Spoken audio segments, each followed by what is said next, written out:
I took my time cutting all these pieces. I sanded them all the best that I could while they're individual pieces. Making a garden bench doesn't have to be daunting if you do it in assemblies. This is the back assembly. The drawing tells me to take the first mark and put it at 1 3/4 inches and then 2 1/8 inch center to center all the way down the stile.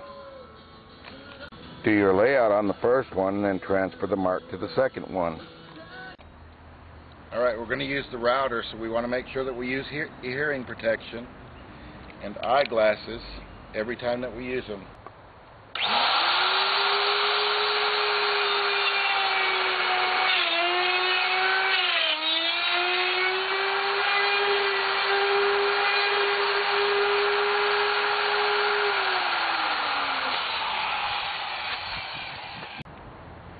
I used the Porter cable jig to cut the back slats and the mortise and tenons for it, and it took me approximately 1 hour and 45 minutes to cut all of these holes and these 22 with a tenon on each end.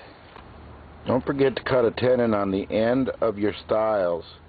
This excess wood right here we'll cut off with a saw at a later time before assembling the bench. Before I move on, I set up the router table here to prepare several pieces further by adding a radius edge. This is a 1/4 inch radius router bit from Porter Cable. Set it so that it's level with the top of the table, and then proceed to cut a radius on all 4 edges of your back slats and of your spreader bars. So you end up with a profile that looks like this. When you're finished with the back slats on the router table, take a little time to sand them all with 80 grit sandpaper and an orbital sander. Do a good job sanding both of the stiles too, and then get everything ready to put it all together. If you notice, I have the tenon split because I have some going into the bottom and some going into the top. I have these close enough that I can span the two with the ratcheting strap going around it to pull it together. I get both ends set up like that, where I've got tenon going in and tenon going in, and I tighten up the strap.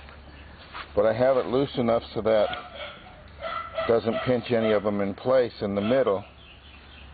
Then I just take my Wonder Bar and work it loose down here as I line it up there, and I push it in.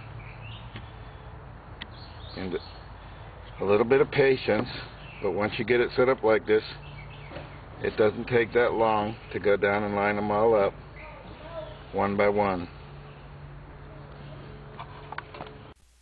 After you get the tenons all lined up, draw the 2 stiles together with the ratchet straps at each end, taking them together until you get it tight. You can tap the top stile with a rubber mallet if needed. We'll have to trim off this excess wood before we can make the tenon go in, and it really just takes a couple easy steps. Line your square up with the edge and make a mark. Set the depth of the saw blade, taking care that it'll cut all the way through the wood you want to remove without touching the tenon below.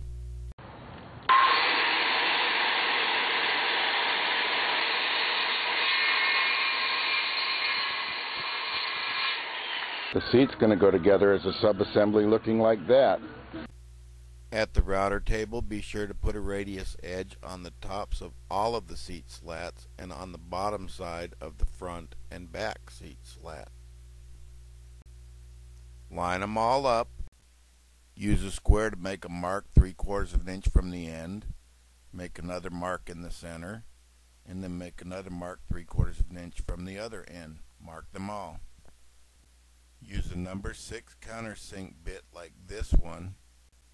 Drill a 1/4 inch hole in all of the slats to line up like this. Notice that the front seat truss has a bevel cut on the front edge. That's because we're going to put the first of the seat slats on this bevel.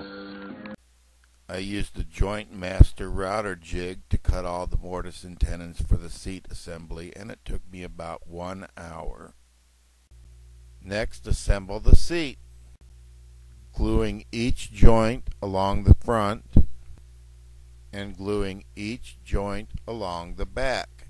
A number 6 countersink drilled through the mortise, a liberal amount of tight bond tube wood glue, a 2.5-inch screw tightened down through the tenon from the other side.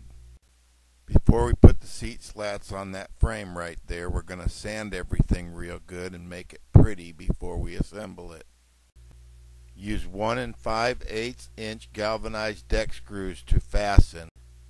Put the first seat slat on, lining the back of the seat slat up with the back edge of the bevel.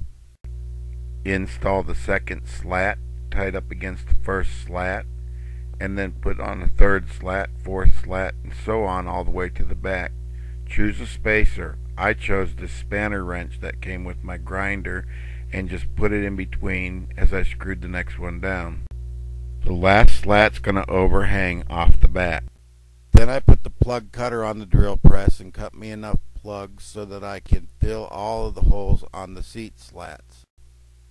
I let the glue set overnight, chiseled away most of the excess, sanded it smooth until all of the excess glue was gone. These plugs will disappear when we stain the bench. Next, it's time to assemble the bench frame itself.